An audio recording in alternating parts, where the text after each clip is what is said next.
잠깐만 저 아이 눈.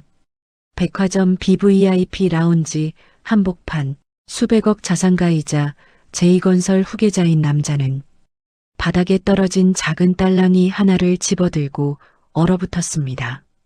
땀에 젖은 미화원의 등 뒤 포대기 속 아이가 고개를 들었고 그 순간 남자의 얼굴에서 피가 가셨죠. 아니야, 이 눈 색깔은. 그는 알고 있었습니다. 그 회색빛 홍채가 어떤 집안에서만 태어나는지, 그리고 그 아이가 절대 여기 있어서는 안 되는 이유를. 미화원은 아이를 업은 채 도망쳤고 남자는 그 뒷모습을 보며 소리쳤습니다. 서연아, 멈춰. 백화점에서 마주친 전처, 그리고 그녀의 등에 업힌 아기. 이날의 만남은 한 남자의 인생을 송두리째 뒤흔들게 됩니다. 영상 시작 전 채널 구독해 주시면 재밌는 영상을 가장 먼저 받아볼 수 있습니다.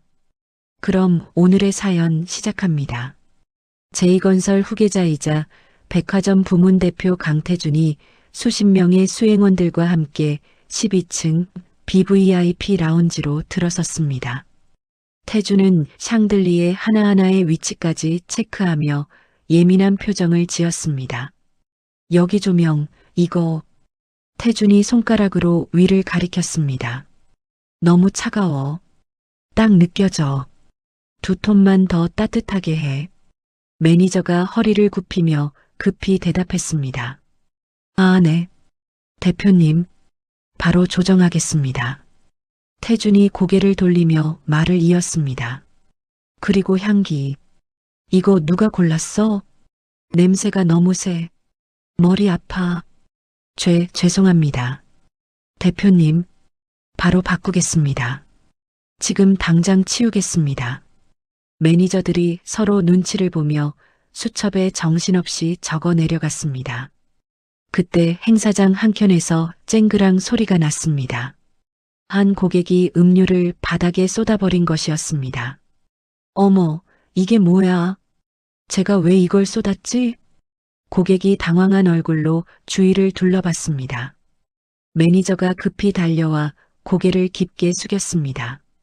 죄송합니다, 고객님. 바로 처리하겠습니다. 불편 끼쳐드려서 정말 죄송합니다. 그 뒤에서 낡은 유니폼을 입은 미화원 서연이 급히 걸레질을 시작했습니다. 서연의 등에는 포대기에 쌓인 아이가 엎여 있었고 아이가 칭얼거리자 서연은 식은 땀을 흘리며 포대기를 고쳐맸습니다. 아이고, 조금만 참자. 금방 끝내고 갈게. 아이의 울음소리가 커지자 작업 반장이 성큼성큼 다가왔습니다. 아, 서연아, 내가 뭘 했어? 서연이 놀라 고개를 들었습니다. 애는 데리고 나오지 말랬잖아. 여기가 어디야? BVIP 라운지야. 서연이 급히 허리를 숙였습니다. 죄송합니다. 정말 죄송해요. 사람들 다 보는 데서 이게 뭐야? 위에서 보면 뭐라고 하겠어. 당장 업고 나가든지 해. 서연은 아무 말도 하지 못하고 어깨를 움츠렸습니다. 손에 쥔 걸레를 더 세게 눌러 바닥을 닦았습니다. 죄송해요. 정말 죄송해요. 맡길 데가 없어서요. 아이의 울음이 다시 새어나왔습니다. 서연은 입술을 꼭 깨물고 포대기를 다시 고쳐맸습니다. 서연이 작은 목소리로 변명했습니다. 태준은 라운지 입구의 샹들리의 위치를 지적하다가 문득 시선이 멈췄습니다. 구석에서 허리를 숙이고 바닥을 닦는 여자의 운동화 뒤축이 꺾여 있었습니다. 뒤축이 완전히 눌려서 슬리퍼처럼 신고 있는 모습이었습니다.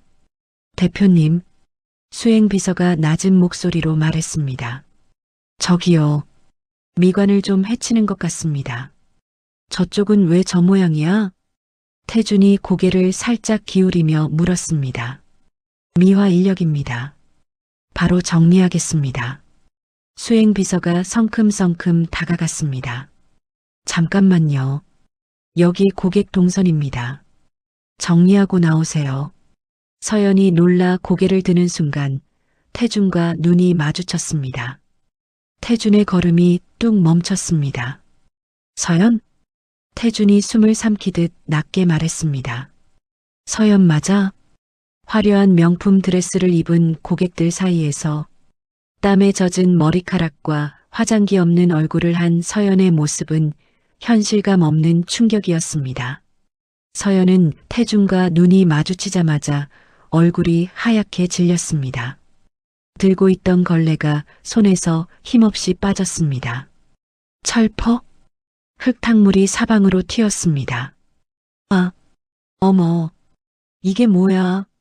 주변 고객들이 놀라며 뒤로 물러섰습니다. 옷 망쳤잖아. 이거 어떻게 할 거야? 여기 관리가 왜 이래? 매니저가 다급하게 소리쳤습니다. 죄송합니다. 정말 죄송합니다. 곧 정리하겠습니다. 소란스러운 상황 속에서 서연의 등 뒤 포대기 틈으로 아이가 쥐고 있던 딸랑이가 바닥으로 굴러 떨어졌습니다. 딸랑이는 대굴대굴 굴러가 태준의 구두 앞코에 부딪혔습니다. 딸랑. 태준이 그 소리에 멈춰섰습니다. 이건? 태준이 홀린 듯 허리를 숙여 딸랑이를 집어들었습니다. 손바닥 위에서 작게 흔들리는 소리가 났습니다. 그 순간 포대기 속 아이가 고개를 쏙 내밀었습니다. 그리고 태준을 가만히 똑바로 바라봤습니다. 태준의 손이 멈췄습니다. 숨도 멈춘 듯 서 있었습니다. 아이, 라운지 안이 갑자기 조용해졌습니다. 태준의 손이 떨렸습니다. 아이의 눈동자가 자신의 집안 남자들에게만 유전되는 특이한 회색빛 홍채였기 때문입니다. 태준은 들고 있던 딸랑이를 떨어뜨릴 만큼 경악했습니다. 이게 뭐야? 아니야. 말도 안 돼. 딸랑이가 바닥에 떨어지며 소리가 났습니다. 이게 왜 여기서 나와? 이 색깔을 내가 모를 리가 없잖아. 태준이 입술을 떨며 다시 중얼거렸습니다. 이게 왜? 정적이 흐르는 라운지에서 태준이 서연을 부르려 했습니다. 서연아, 잠깐만 서봐. 태준이 한 발짝 다가섰습니다. 도망가지 말고. 나 할 말 있어.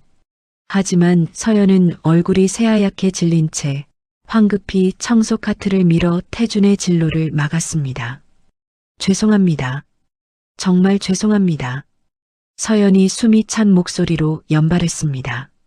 제가 잘못했습니다. 제가 바로 치우겠습니다. 그러다 손이 미끄러졌습니다. 청소 카트가 중심을 잃고 쓰러졌습니다.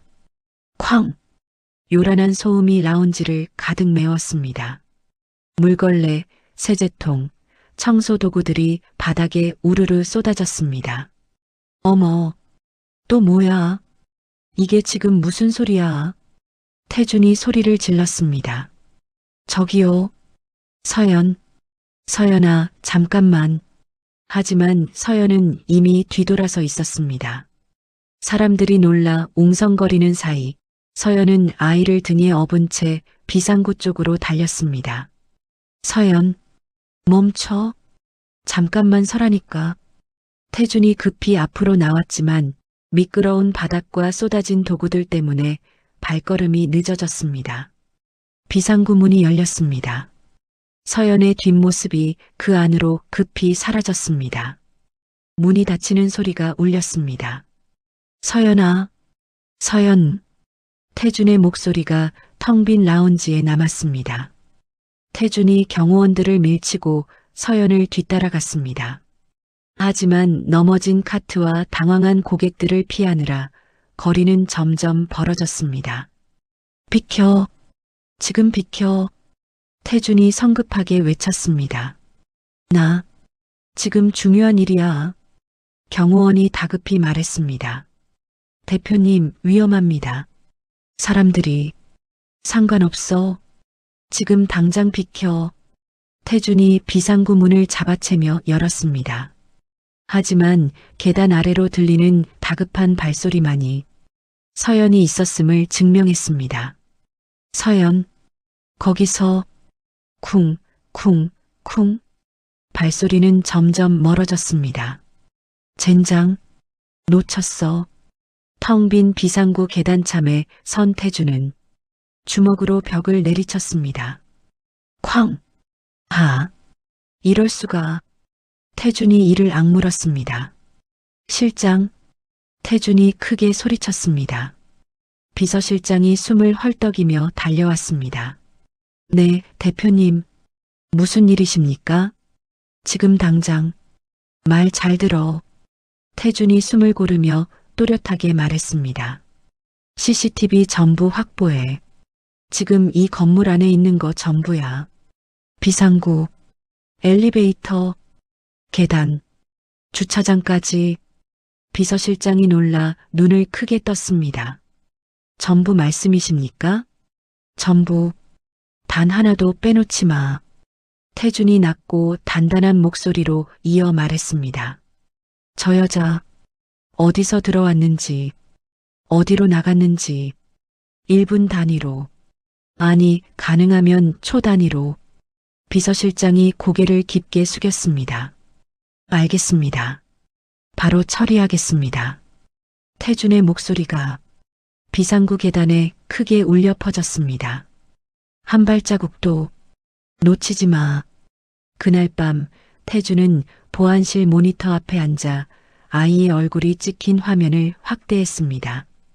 회색 눈동자가 선명하게 보였습니다. 태준은 떨리는 손으로 위스키 잔을 입에 댔습니다. 대표님, 뒷조사 보고서입니다. 비서실장이 서류를 건넸습니다. 태준이 서류를 넘기며 읽어내려갔습니다. 서연이 이혼 직후부터 병원비를 위해 닥치는 대로 일을 해왔다는 기록이 적혀 있었습니다. 마지막 페이지에는 재개발 예정지인 달동네 주소가 적혀 있었습니다. 차는 빼도. 태준이 기사를 물리고 직접 스포츠카에 올랐습니다. 내비게이션조차 제대로 잡지 못하는 가파른 언덕길을 올라가며 핸들을 꽉 쥐었습니다. 손가락 마디가 하얗게 질렸습니다. 차 한 대가 겨우 지나가는 골목길에 차를 세우고 걸었습니다. 그때 얇은 외투 하나에 의지한 채 연탄 2장을 힘겹게 나르는 서연을 목격했습니다. 애 아빠는 또 술 마시러 갔어? 동네 노인이 서연에게 핀잔을 줬습니다. 태준의 표정이 차갑게 굳어졌습니다. 아니에요. 일하러 가신 거예요. 서연이 고개를 숙이며 대답했습니다.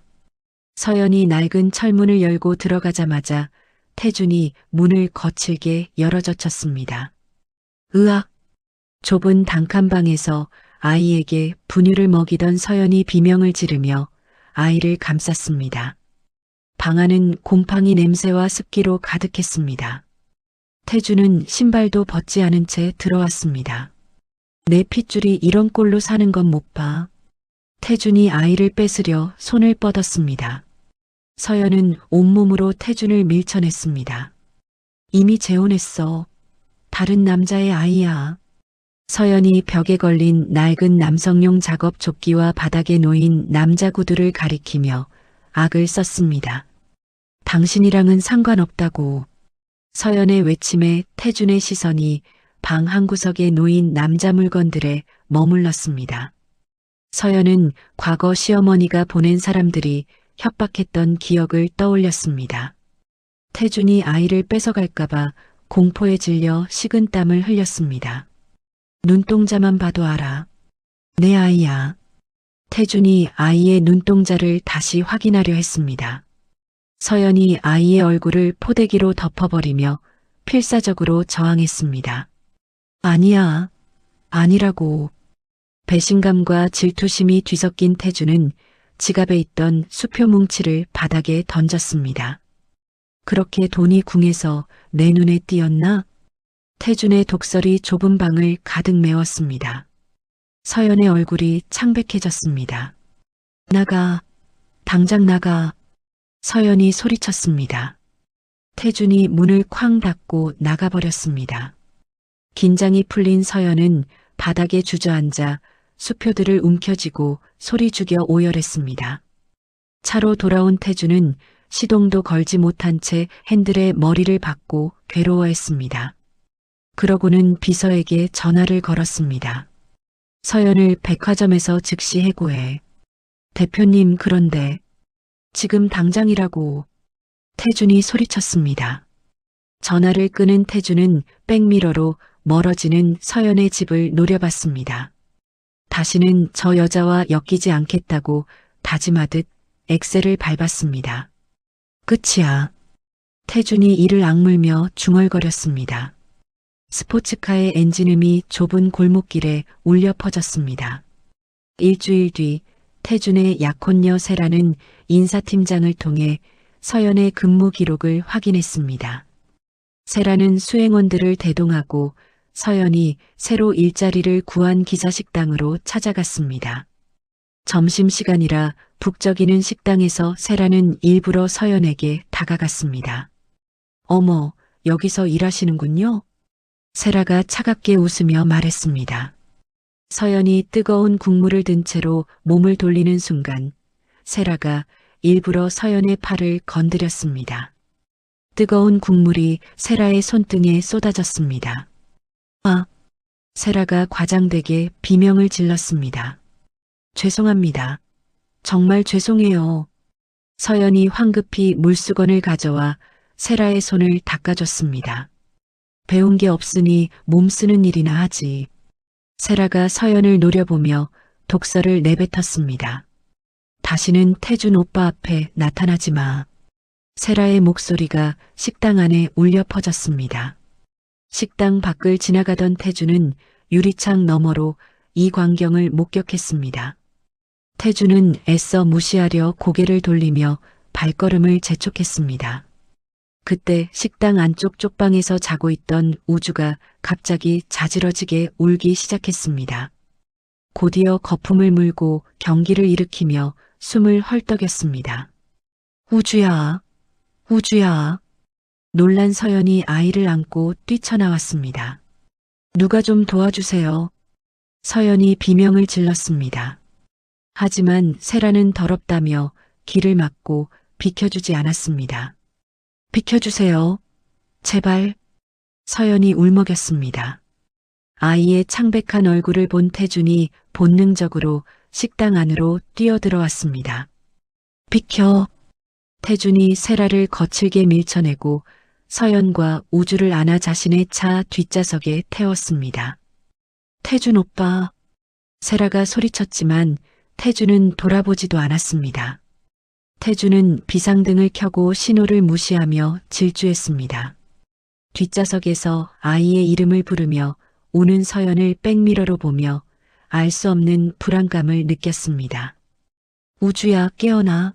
엄마가 여기 있어. 서연의 절규가 차 안을 가득 메웠습니다. 응급실에 도착하자마자 의료진이 달려들어 우주에게 산소 마스크를 씌웠습니다. 아이의 옷을 벗기자 멍자국 같은 반점들이 온몸에 퍼져 있는 것이 드러났습니다. 재현아. 담당 의사 재현이 달려와 차트를 확인했습니다. 재현은 심각한 표정으로 레지던트들에게 지시했습니다. 긴급 혈액 검사. 재현이 태준을 노려보며 물었습니다. 보호자분 맞습니까? 재현은 태준을 체열실로 끌고 가 억지로 팔을 걷어 올렸습니다. 우주가 살려면 당장 수혈과 정밀 검사가 필요해. 재현이 소리쳤습니다. 태준이 영문을 몰라 반항하려 하자 재현이 쏘아붙였습니다. 급성 백혈병입니다. 희귀 혈액형이라 침부가 아니면 살릴 확률이 희박해요. 서연이 거짓말을 했던 이유가 아이를 지키기 위해서였음을 깨달은 태준은 멍하니 자신의 피가 뽑혀나가는 것을 바라봤습니다. 내가 뭘 했던 거야? 태준이 떨리는 목소리로 중얼거렸습니다. 몇 시간 후 재현이 유전자 검사 결과지를 들고 대기실로 나왔습니다. 태준이 자리에서 벌떡 일어났습니다. 재현은 태준의 가슴팍에 결과지를 밀어붙였습니다. 친자 확률 99.9%. 당신이 버린 3년 동안 서연이가 혼자 지켜온 생명입니다. 재현의 싸늘한 목소리가 대기실에 울려 퍼졌습니다. 태주는 결과지에 적힌 숫자를 보고 망치로 머리를 맞은 듯 비틀거렸습니다. 유리창 너머 중환자실에 누워있는 작은 생명을 향해 천천히 다가갔습니다. 태주는 병원 옥상 난간을 붙잡고 억눌러왔던 울음을 터뜨렸습니다. 내가 뭘 했어? 내가 뭘 한 거야? 태준이 주먹으로 가슴을 쳤습니다. 성공을 위해 가족을 버렸던 지난날의 자신을 저주했습니다. 감정을 추스른 태준은 다시 병실로 내려와 서연 앞에 무릎을 꿇었습니다. 내가 짐승만도 못했다. 태준이 바닥에 머리를 박고 사죄했습니다. 제발 아이를 살리게만 해달라. 내가 뭐든지 할게. 서연은 태준을 밀어내려 했지만 힘없이 누워있는 우주를 보며 결국 무너져 내렸습니다. 태준의 옷자락을 잡은 채 오열했습니다. 왜 이제 와서 그래? 서연의 목소리가 복도에 메아리 쳤습니다. 재현은 태준에게 서연이 임신 기간 동안 썼던 낡은 노트를 건넸습니다. 서연이가 당신을 얼마나 그리워했는지 알고 싶으면 읽어보세요. 태준은 밤새 병원 복도 의자에 앉아 그 일기를 읽어내려갔습니다. 일기장 속에는 태준이 자는 모습을 그린 스케치와 아빠를 닮아 눈이 예쁜 우리 아기라고 적힌 글귀가 눈물 자국과 함께 남아 있었습니다. 서연아. 태준이 일기장을 가슴에 안고 중얼거렸습니다. 다음 날 아침 정밀 검사 결과 태준의 골수가 우주에게 완벽하게 일치한다는 판정이 나왔습니다. 의료진은 즉시 이식 수술 준비에 들어갔습니다. 그때 최명희 여사가 경호원들을 대동하고 병원 로비로 들이닥쳤습니다. 내 아들 몸에 칼을 대는 건 절대 용납 못한다. 최 여사가 난동을 부렸습니다. 태준이 나타나 어머니를 막아섰습니다. 최 여사는 서연의 뺨을 때리려 손을 치켜들었지만 태준이 그 손목을 강하게 낚아챘습니다. 손자 목숨보다 회사가 중요하면 저를 파직시키십시오. 태준의 싸늘한 눈빛이 최 여사를 향했습니다. 하지만 이 아이 건드리면 저도 가만 안 있습니다. 태준의 선언에 최 여사가 분노에 차서 소리쳤습니다. 네가 기어이 내 등에 칼을 꽂는구나. 태준의 지시로 병원 보안 요원들이 최 여사의 수행원들을 밀어냈습니다. 최 여사는 끌려나가며 악을 썼습니다. 태준은 회사 업무를 전면 중단하고 비서실장에게 모든 결제 권한을 위임했습니다. 환자복으로 갈아입고 무균실에 들어갈 준비를 했습니다. 머리를 짧게 자르고 소독을 마친 태준은 유리창 하나를 사이에 두고 서연과 마주 앉았습니다. 인터폰으로 대화를 나눴습니다. 고마워요. 서연이 수척해진 태준의 얼굴을 보며 처음으로 따뜻한 말을 건넸습니다. 태준은 화면에 손을 대며 안심하라는 듯 미소 지었습니다. 수술 전날 밤 우주가 잠시 눈을 뜨자 태준은 유리창 너머로 아이에게 손을 흔들었습니다. 아빠가 꼭 낫게 해줄게. 태준의 약속이 조용한 병실에 울려 퍼졌습니다. 이식 수술 당일 수술실 앞 램프에 불이 들어왔습니다. 서연은 묵주를 꼭 쥔 채 복도를 서성였습니다. 1분 1초를 영겁의 시간처럼 보냈습니다. 제발 살려주세요. 서연이 중얼거리며 기도했습니다. 재현이 복도를 오가며 수술 진행 상황을 체크했습니다. 수술이 좀 길어질 것 같습니다. 걱정 마세요. 재현이 서연을 위로했습니다. 하지만 서연의 불안은 가라앉지 않았습니다. 긴 시간이 지나고 수술실 문이 열렸습니다. 재현이 땀범벅이 된 채 나와 엄지손가락을 들어 보였습니다. 성공했습니다. 서연은 다리에 힘이 풀려 주저앉았습니다. 비서들이 환호했습니다. 우주야. 우리 우주가 살았어. 서연이 눈물을 흘리며 중얼거렸습니다. 계절이 바뀌었습니다. 휠체어에 앉은 태준과 마스크를 쓴 우주가 병원 정원을 산책했습니다. 처음으로 서로의 손을 잡았습니다. 아저씨가 누구예요? 우주가 태준을 낯설어하며 물었습니다. 아빠야. 우주 아빠. 태준이 부드럽게 대답했습니다. 우주는 태준이 건넨 장난감 로봇을 받아들었습니다. 아빠. 우주가 처음으로 태준을 부르는 소리에 태준의 눈시울이 붉어졌습니다. 그래, 아빠야. 태준이 떨리는 목소리로 대답했습니다. 퇴원날이 왔습니다. 태준은 서연과 우주를 자신의 펜트하우스로 데려갔습니다.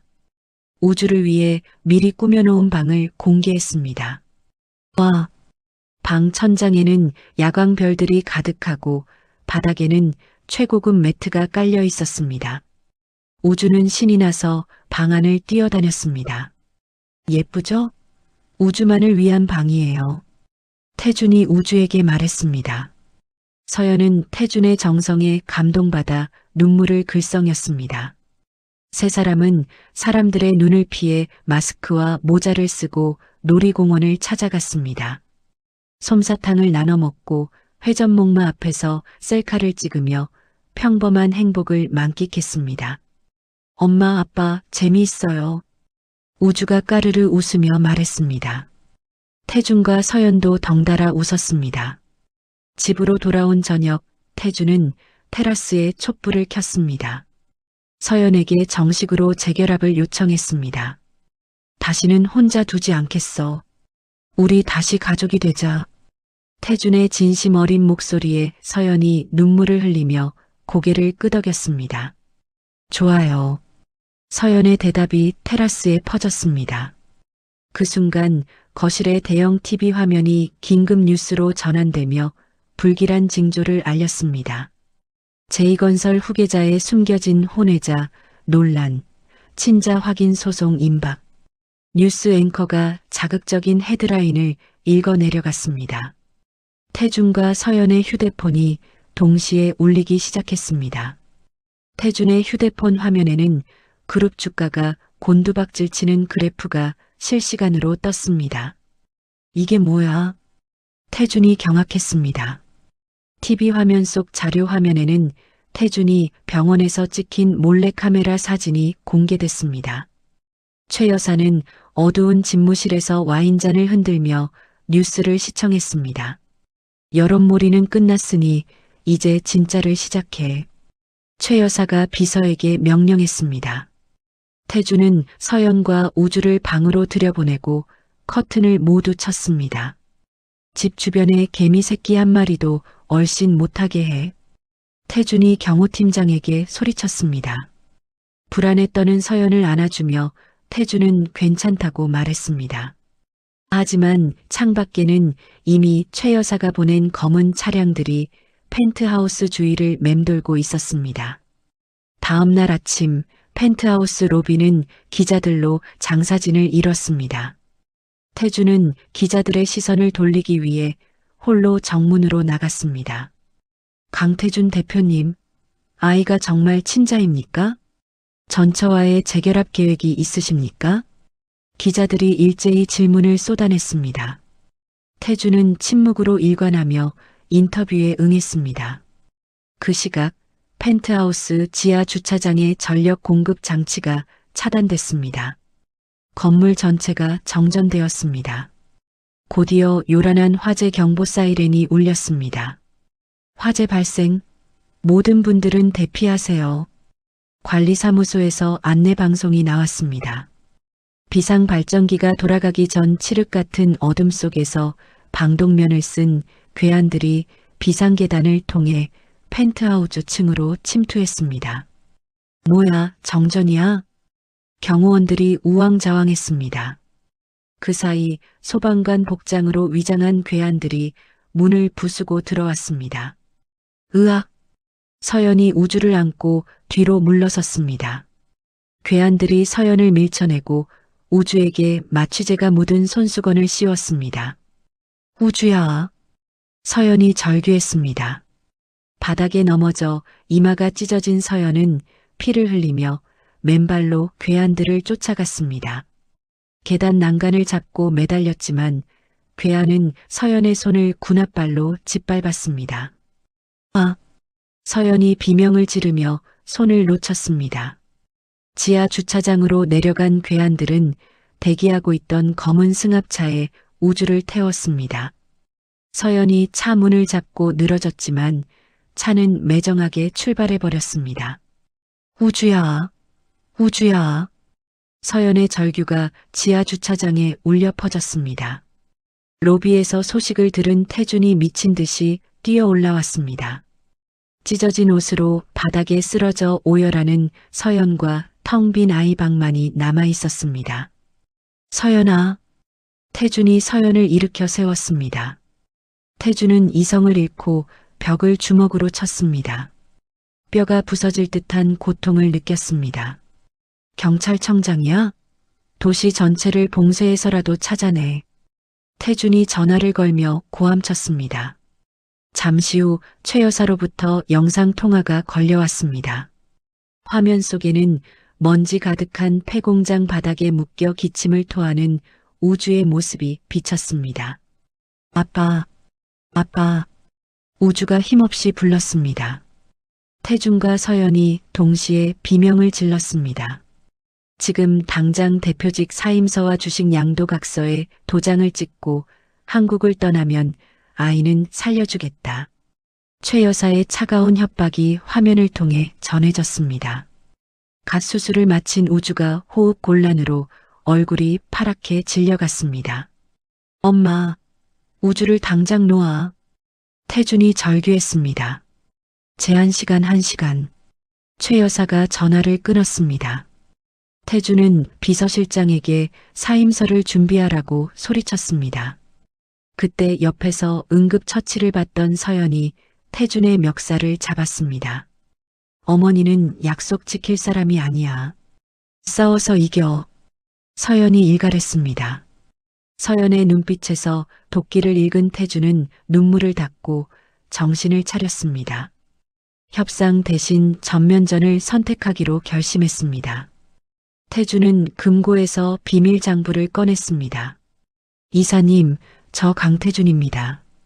태준이 최 여사의 최측근이었지만 토사구팽당할 위기에 처해 태준이 포섭해 두었던 이사에게 전화를 걸었습니다. 당신이 살 길은 지금뿐입니다. 어머니의 은신처와 아이의 위치를 넘기세요. 태준의 서늘한 목소리가 폭풍전야의 긴장감을 고조시켰습니다. 태준은 이동하는 차 안에서 자신의 SNS와 회사 공식 유튜브 채널을 통해 긴급 라이브 방송을 켰습니다. 접속자가 폭주하기 시작했습니다. 제 어머니 최명희가 제 아들을 납치했습니다. 태준이 카메라를 응시하며 충격적인 발언을 했습니다. 최 여사의 비자금 장부와 납치 사주 녹취록을 공개했습니다. 이건 어머니가 비자금을 조성한 증거입니다. 그리고 이건 납치를 사주한 녹음 파일입니다. 실시간 댓글창은 경악과 분노로 뒤덮였습니다. 여론이 들끓자 경찰과 검찰은 더 이상 재벌가의 눈치를 보지 않고 즉각적인 강제 수사에 착수했습니다. 당황한 최 여사가 은신처를 옮기려 할 때 태준은 내부 고발자가 보내준 좌표를 확인했습니다. 경찰보다 먼저 현장에 도착하기 위해 엑셀을 끝까지 밟았습니다. 우주야, 아빠가 간다. 태준이 이를 악물며 중얼거렸습니다. 폐공장 입구에 도착한 태준은 차로 바리케이드를 들이받았습니다. 쾅! 트렁크에서 골프채를 꺼내 들고 용역들이 지키고 있는 창고로 돌진했습니다. 누구야? 용역들이 달려들었습니다. 수정 열쇠에도 불구하고 태준은 아이를 구해야 한다는 일념으로 쇠파이프를 든 용역들과 처절하게 몸싸움을 벌였습니다. 피투성이가 되었습니다. 우주는 어디 있어? 태준이 소리치며 용역 하나를 골프채로 쓰러뜨렸습니다. 쓰러진 용역을 밟고 컨테이너 문을 부수고 들어갔습니다. 아빠, 구석에 쓰러져 있던 우주가 희미하게 불렀습니다. 태준이 우주를 안아 올렸습니다. 우주야, 괜찮아. 아빠가 왔어. 태준이 눈물을 흘리며 말했습니다. 그때 문 뒤에 숨어 있던 최 여사의 하수인이 태준의 등을 흉기로 내리쳤습니다. 으악! 태준이 비명을 지르며 무릎을 꿇었습니다. 하수인이 확인 사살을 하려던 찰나 뒤따라온 서연이 바닥에 굴러다니던 붉은 벽돌을 집었습니다. 하수인의 머리를 온 힘을 다해 가격했습니다. 우주한테 손대지 마. 서연이 소리쳤습니다. 쓰러진 하수인을 뒤로하고 서연은 태준과 우주를 끌어안았습니다. 우리 다 괜찮아. 서연이 눈물을 흘리며 말했습니다. 공장 밖에서는 요란한 사이렌 소리와 함께 경찰 특공대가 진입했습니다. 현장에서 도주하려던 최 여사의 비서진과 용역들은 전원 체포됐습니다. 공항으로 향하던 최 여사 역시 출국 금지 명령으로 공항 로비에서 긴급 체포됐습니다. 체포됩니다. 경찰이 최 여사에게 수갑을 채웠습니다. 구급대원들이 태준을 들것에 실었습니다. 태준은 산소호흡기를 낀 채로도 서연의 손을 놓지 않으려 안간힘을 썼습니다. 서연아, 우주는 괜찮아? 태준이 가쁜 숨으로 물었습니다. 서연은 피 묻은 손으로 태준의 얼굴을 닦아줬습니다. 우주 괜찮아. 당신이 지켰어. 서연이 울먹이며 대답했습니다. 태준은 그제야 안도하며 눈을 감았습니다. 병원으로 이송되는 구급차 안에서 우주는 태준의 가슴에 얼굴을 묻고 잠이 들었습니다. 서연은 두 남자를 지키듯 그 곁을 지켰습니다. 폐공장 위로 떠오르는 아침 해와 함께 최 여사가 수갑을 차고 경찰차에 타는 모습이 뉴스로 보도됐습니다. 권선징악의 카타르시스가 전국에 퍼졌습니다. 1년 후 라디오에서는 최명희 전 회장이 징역 15년을 선고받고 항소를 포기했다는 뉴스가 흘러나왔습니다. 제2건설은 전문 경영인 체제로 투명하게 운영되고 있음이 보도됐습니다. 태준은 경영권과 지분 대부분을 소아암 재단에 기부했습니다. 남은 재산으로 제주도의 한적한 해변 마을에 작은 2층 집을 지었습니다.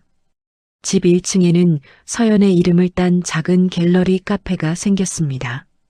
서연은 그곳에서 동네 아이들에게 그림을 가르치며 다시 화가로서의 꿈을 키웠습니다.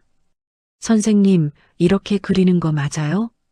아이들이 물으면 서연은 환한 미소로 대답했습니다.